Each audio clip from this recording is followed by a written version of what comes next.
కూటమి ప్రభుత్వ పాలన మొదలైన సంవత్సర కాలంలో అమలు చేసిన పథకాలు మరియు చేసిన అభివృద్ధి పనులు వివరిస్తూ ప్రజా సమస్యలు నేరుగా అడిగి తెలుసుకునే సుపరిపాలనలో తొలెండుగు కార్యక్రమానికి బోడే ప్రసాద్ కంకిపాడు గ్రామంలో హాజరయ్యారు. పల్లె పండుగ ఎన్ఆర్జీఎస్ నిధుల ద్వారా గ్రామాలలో రోడ్ల అభివృద్ధికి నిధులు కేటాయింపు జరుగుతుందని బోడే ప్రసాద్ హామీ ఇచ్చారు. స్వచ్ఛ కంకిపాడుగా మాదక ద్రవ్యాల వ్యతిరేక ప్రాంతంగా ఆదర్శ గ్రామంగా కంకిపాడు రూపుదిద్దుకోవాలని ఎమ్మెల్యే బోడే ప్రసాద్ పిలుపునిచ్చారు.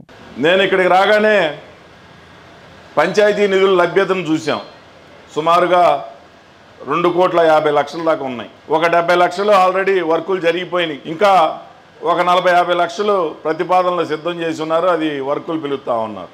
మీరు గ్రామంలో ఎక్కడ ఏ మూల చూసినా రోడ్లు వేయండి, డ్రైన్లు కట్టండి, అభివృద్ధి చేయండి. తిరిగి మళ్ళీ ఫలానా రమణ గారు, ఫలానా చిరంజీవి గారు వైస్ సర్పంచ్గా ఈ ఊరిలో బాగా చేశారు అనే మంచి పేరు మీకు రావాలనేది నేను చెప్తా ఉన్నా. ఈ డబ్బులు ఖర్చు పెట్టుకోగా మళ్ళీ మీరు ఎంత ఖర్చు పెట్టారో నన్ను అంత అడగండి, నేను ఈ ఊరికి అంత ఎన్ఆర్జీఎస్ నిధులు ఇస్తాం. ఇప్పుడు దాదాపు 1,50,00,000 ఖర్చు పెడితే 1,50,00,000 ఎన్ఆర్జీఎస్ నిధులు కూడా ఇవ్వడానికి రాబోయే పల్లె పండుగ 2 కార్యక్రమంలో నేను తప్పకుండా మీకు ఇస్తానని చెప్పి ఈ సందర్భంగా తెలియజేస్తా ఉన్నా. కాబట్టి ప్రధానంగా మన ప్రధాన రహదారికి డ్రైనేజ్ ప్రాబ్లం ఉంది.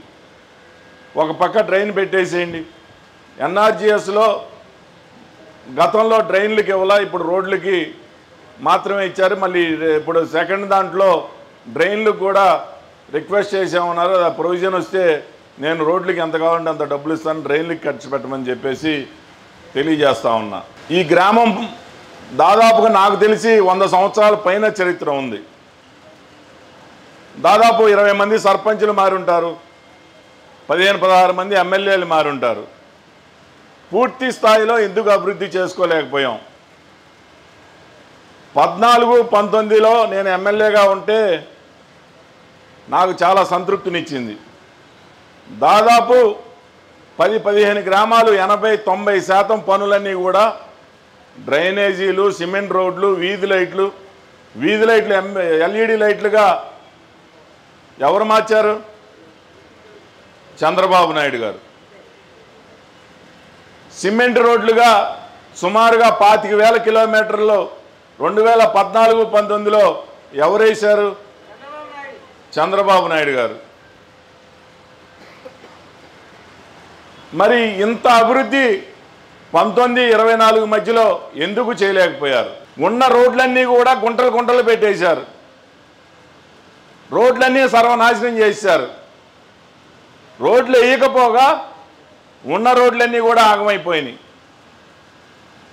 మరి ఆ రోజు అమ్మఒడి అని చెప్పి వాళ్ళు ఇచ్చారు. ఇంట్లో ఒక పెట్టు ఉంటే ఒక పెట్టెకి ఇచ్చారు. ఈరోజు అభివృద్ధి చేస్తూ ఉన్నాం. ఇంట్లో 2 బిడ్డలుంటే 3 బిడ్డలుంటే 4 బిడ్డలుంటే 4కి ఇస్తూ ఉన్నాం.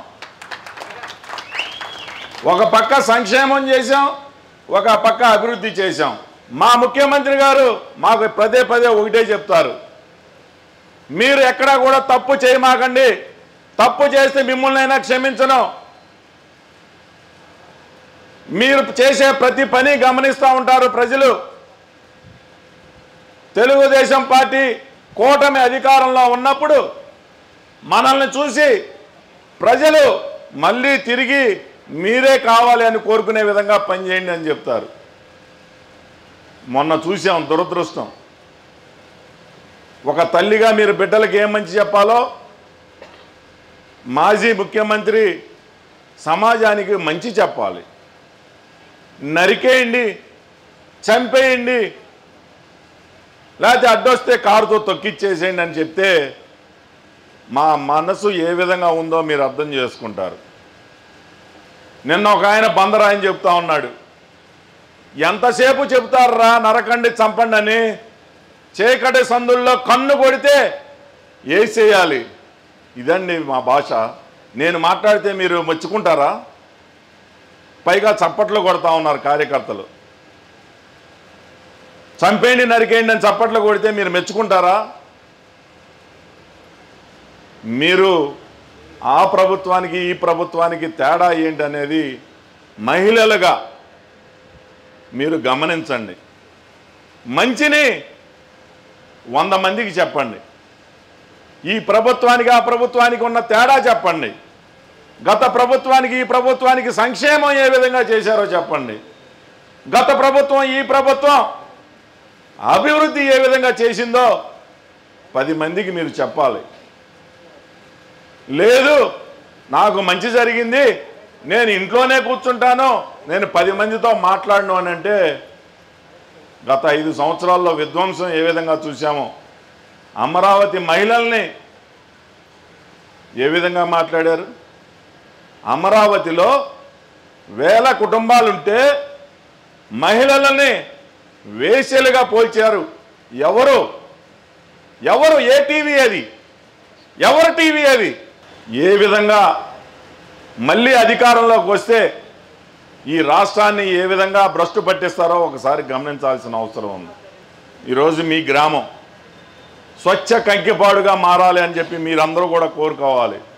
ఇక్కడ ప్రతి ఊరికి రూరల్ ఏరియాలో ఒక ట్యాంకులు కట్టేసి, ట్యాంకులు అవసరమైతే ట్యాంకులు కడుతున్నారు, పైప్ లైన్లు అవసరమైతే పైప్ లైన్లు వేస్తున్నారు, ప్రతి ఇంటికి కూడా ట్యాప్ కనెక్షన్ ఇవ్వబోతూ ఉన్నారు. ఇది కనుక మనకి సాధ్యమైతే ఎక్కడ బోర్ వాటర్ కానీ లేకపోతే ఈ పొల్యూటెడ్ వాటర్ కానీ వాడుకోవాల్సిన అవసరం లేదు. మొత్తం కూడా మంచి కృష్ణా నది నీళ్లు మనకి రాబోతూ ఉన్నాయని చెప్పి ఈ సందర్భంగా తెలియజేస్తూ ఉన్నా.